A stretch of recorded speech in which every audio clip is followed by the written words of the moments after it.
อ๋อค่ะไม่สงค่ะวันมาได้ก็ทบยาเขาทั้งวันเดิงในค่ะเนาะ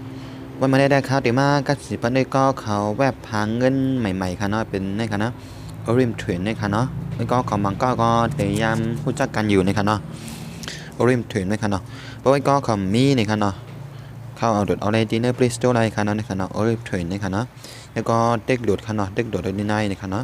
แล้วก็บดหรือเยอะก็เด็กเปิดค่ะเนาะก็มาเปิดค่ะเนาะในค่ะเนาะ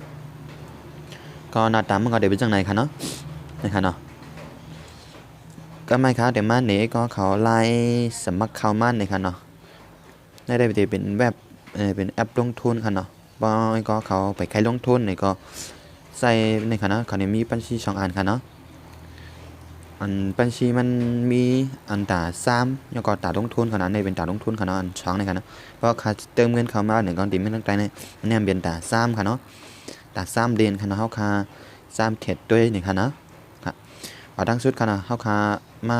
สมัครค่ะเนาะค่ะเขาเดี๋ยวมาเล็กล็อกออกอ่อนกับล็อกออกก่อนนะคะเนาะในก่อนเนาะ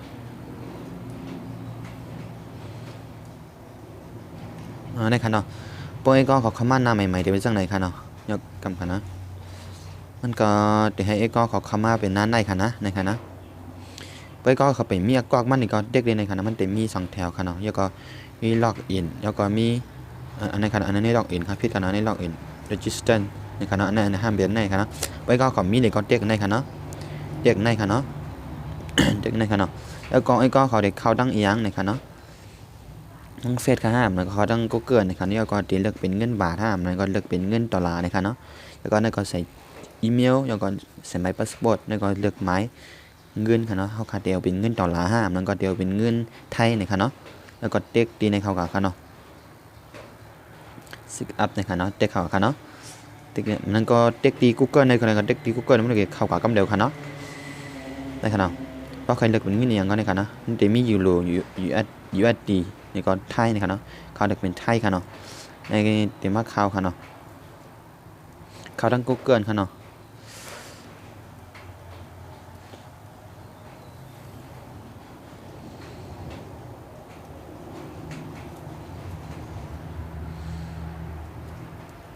ฮะนะครับเนาะ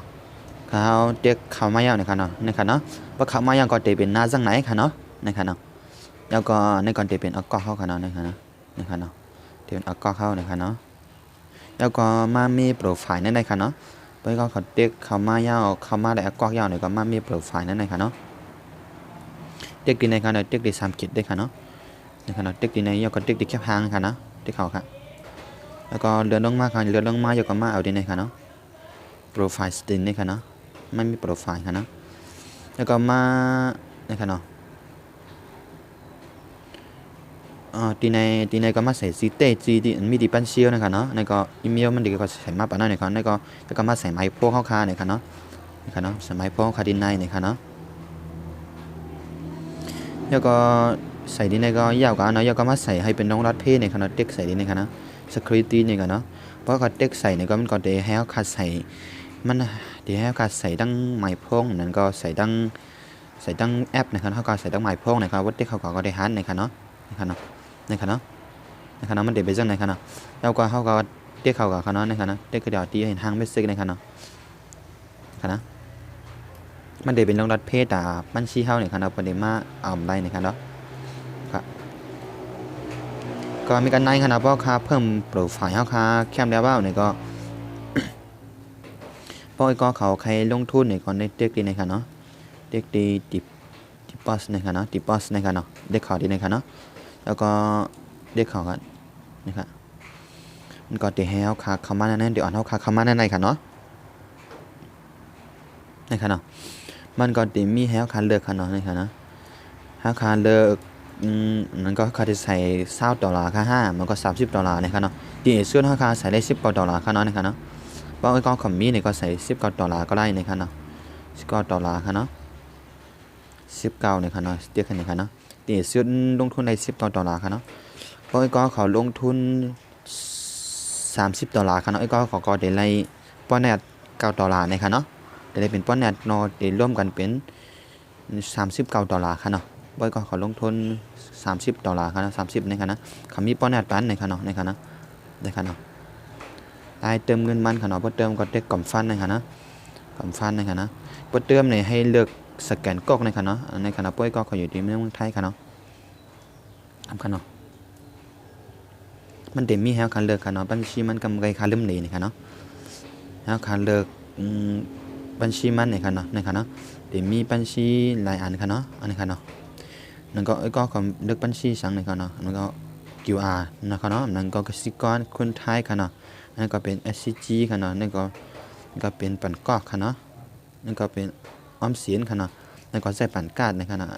อันไวที่สุดได้เป็นไหนค่ะเนาะ QR payment นะคะเนาะมันไวค่ะเนาะมันหนังก็เขา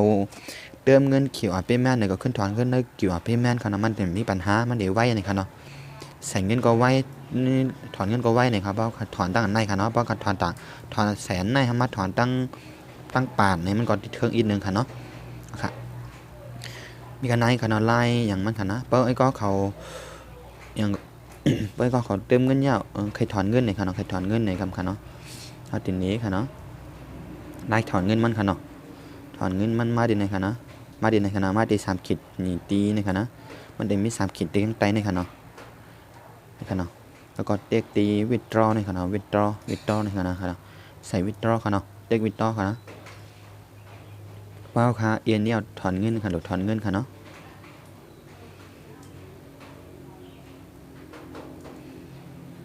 เอาได้ค่ะเนาะแล้วก็ในก็เขาเลยเตือนไว้เป็น QR payment ค่ะเนาะก็มันก็จะมี QR payment แล้วก็ที่นี่ก็ใส่ดอลลาร์ที่นี่ก็ใส่นั่นค่ะเนาะ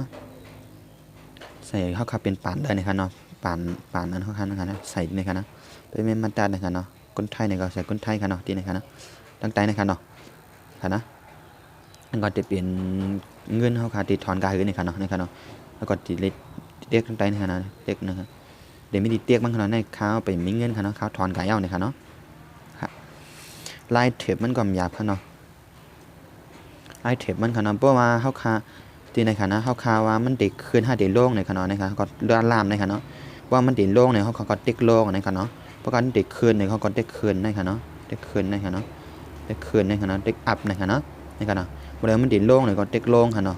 แล้วก็บ่อยก็เขาไปให้ลงทุนเนี่ยก็เด็กเอาดีในค่ะนะคำไม่เอาเด็กดีในค่ะนะในค่ะนะนะครับใครสร้างด้วยนะครับเราติ๊กเขาดีนะครับแล้วก็ติ๊กเอาตึกเอาเป็นบัญชีนะครับนะบัญชีอันเป็นสร้างด้วยนะครับเนาะติ๊กคิดตรงไหนครับเนาะนะครับเนาะแล้วก็เขาคาเตเอาคืนเนี่ยก็ติ๊กคืนนะครับเนาะนะครับเนาะนะครับนะครับตอนดาววันมันได้มีกันได้เนื่องนะครับเนาะครับผมรอไอ้ก็เขาเตะปักใจกันอยู่ไล่เลี้ยนมันได้เพราะว่าปักใจเนี่ยก็ข้าว2 ใครขึ้นมาซับแดงในใบหลังในค่ะเนาะกูคลิปมันยาวกว่าในค่ะวันมันได้แต่มันในไล่สมัครมันแล้วก็ไล่เติมเงินมันแล้วก็ไล่นะคะเนาะไล่ถอนเงินมันในค่ะเนาะบ่ทางบุพข้าวต้องเคยมาลงบัดทางไล่เรียนมันในค่ะเนาะค่ะไปซึ่งการยิ่งจมขับใส่ดีก็เขามาปันแห้งในค่ะเนาะ